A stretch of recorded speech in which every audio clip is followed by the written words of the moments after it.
Yeah. I said I'll make another video. I'm making another video.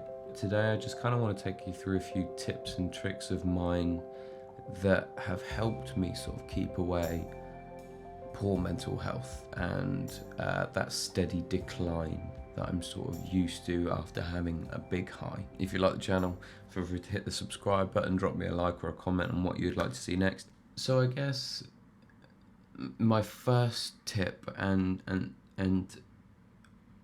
probably the most useful thing that I will ever say to you is to keep busy.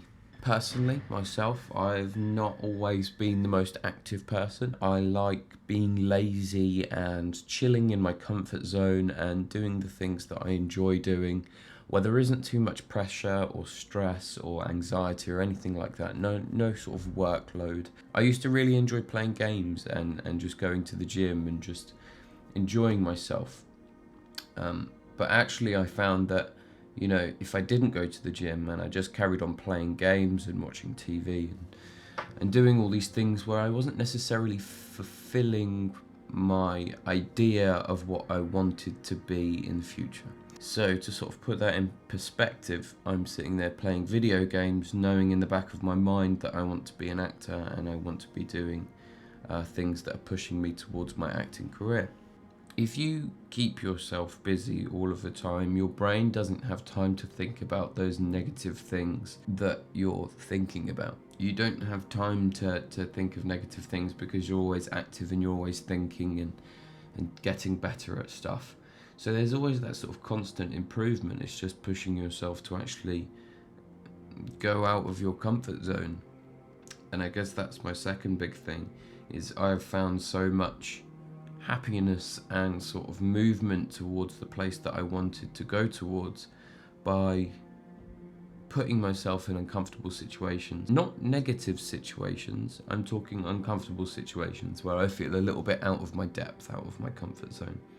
So say for example, I'm an actor, but I also work with 49 to Midnight Films. I co-own this company, but I've only ever done sort of sound work. I'm the boom guy, the guy that holds the pole like this and gets really tired all the time because it's actually exhausting. Big props to boom guys. But I've never done that before for anybody else. I've only ever done it for our work and very small jobs that we've sort of got with sort of like advertising companies and things like that. But the other day, a couple of weeks ago, I was asked to basically be the boom op for a feature film.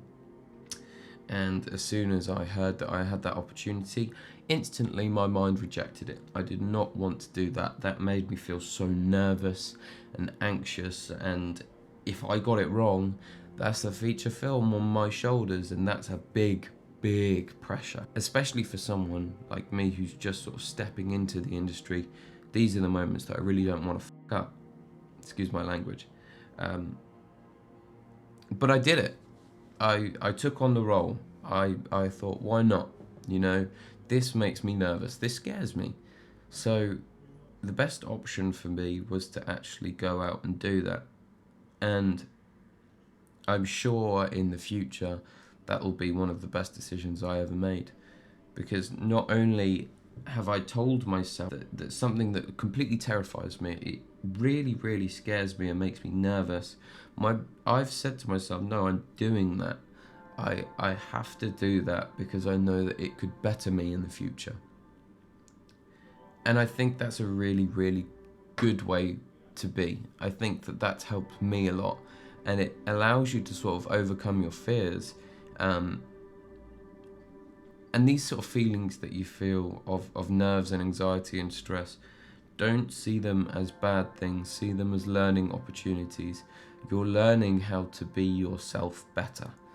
In pushing yourself out of your comfort zone, you have to think on your toes and you have to think fast. And if you don't think fast, things start getting behind and bad things start happening. So you have to, but if you put yourself in that position where you're ready to sort of succeed or fail, regardless of what actually happens in that process, you've learnt something and it's incredibly beneficial. But if you sort of carry that on throughout your normal day-to-day life, so with me, like I said, I used to play games all the time. I play games for 16 hours of the day. But then I started thinking, well, I'm not actually going towards where I want to be in later life. I'm not going towards financial stability. I'm not going towards, being able to have a holiday each year.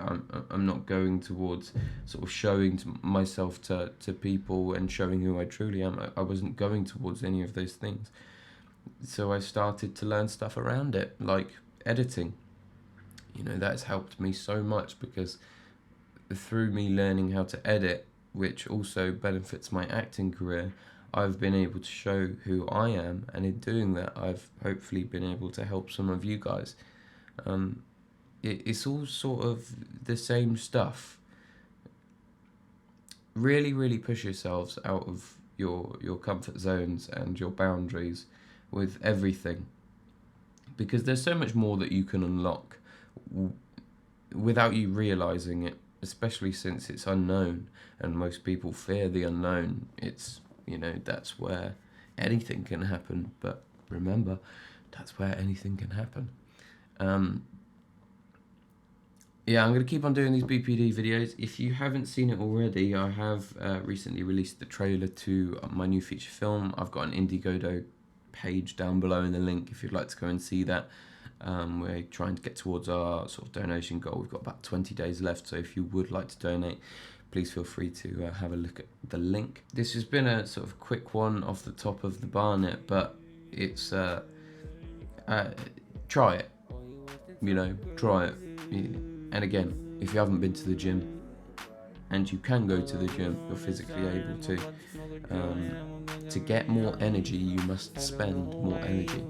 Bear that in mind. Lots of love. I shall see you in the next one, and have a wonderful day. I don't know why I'm trying. I didn't wanna make